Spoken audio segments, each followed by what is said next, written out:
અને અમે શાંતિપુરા પહોંચ્યા ને ત્યારે જ સરકારને અલ્ટિમેટમ તો પહોંચી ગયું હતું.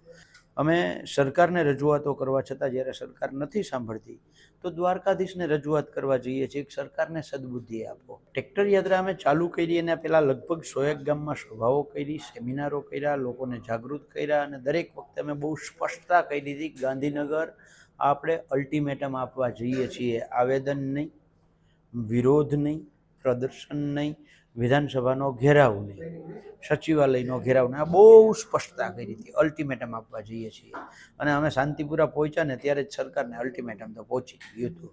બરાબર છે. ત્યાર પછીની અમારી વાત હતી કે અમે પગપાળે યાત્રા કરીશું, ઉપવાસ આંદોલનો કરીશું, જે ગાંધી ચિંધ્યા માર્ગે યોગ્ય લાગશે એ લડાઈ કરીશું. તો એના ભાગરૂપે અમે સરકારને રજૂઆતો કરવા છતાં જ્યારે સરકાર નથી સાંભળતી તો દ્વારકાધીશને રજૂઆત કરવા જઈએ છીએ કે સરકારને સદબુદ્ધિ આપો. દ્વારકાધીશની ધ્વજાજી માથે લઈ અને દ્વારકાધીશને ધ્વજાજી અર્પણ કરી અને માંગ કરવાના છીએ દ્વારકાધીશ પાસે કે આ સરકારને સદબુદ્ધિ આપો અને સરકાર આ જે ખેડૂતોની માંગ છે માર્કેટ ભાવના 4 ગણું, માસિક થાંભલા દીઠ 50,000 ભાડું અથવા તો ખેડૂતોને વન ટાઈમ સેટલમેન્ટના 2 કરોડ, જે 3 વિકલ્પો હતા, આ 3 વિકલ્પમાંથી એક વિકલ્પ માટે સરકાર તાત્કાલિક પોલિસી બનાવે. એના માટે દ્વારકાધીશને રજૂઆત કરવા માટે આવતી 26 તારીખે વ્રજવાણીથી પગપાળા યાત્રા કરી લગભગ 450 કિલોમીટર જેટલું થાય એ જઈશું અને દ્વારકાધીશને પ્રાર્થના કરીશું. અમે લગભગ કચ્છથી લાકડિયા એટલે કે વ્રજવાણીથી જે લાકડિયા પહોંચતા 4 કે 5 દિવસનો સમય થશે.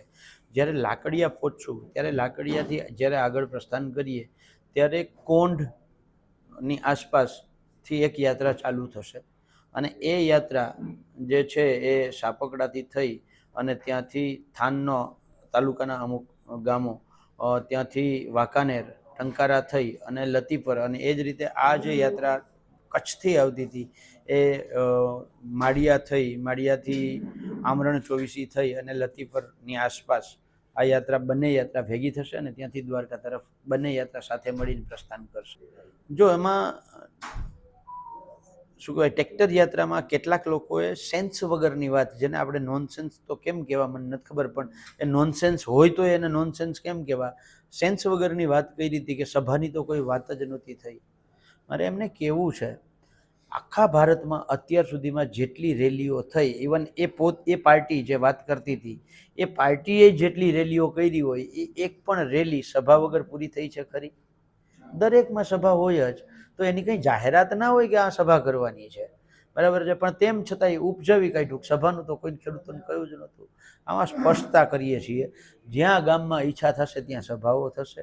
દ્વારકાધીશ પાસે જઈને ઈચ્છાઓ થશે તો દ્વારકાધીશના શરણોમાં જઈને સભા કરીશું, બરાબર છે, અને ત્યાંથી ભગવાન દ્વારકાધીશ પાસે જઈશું.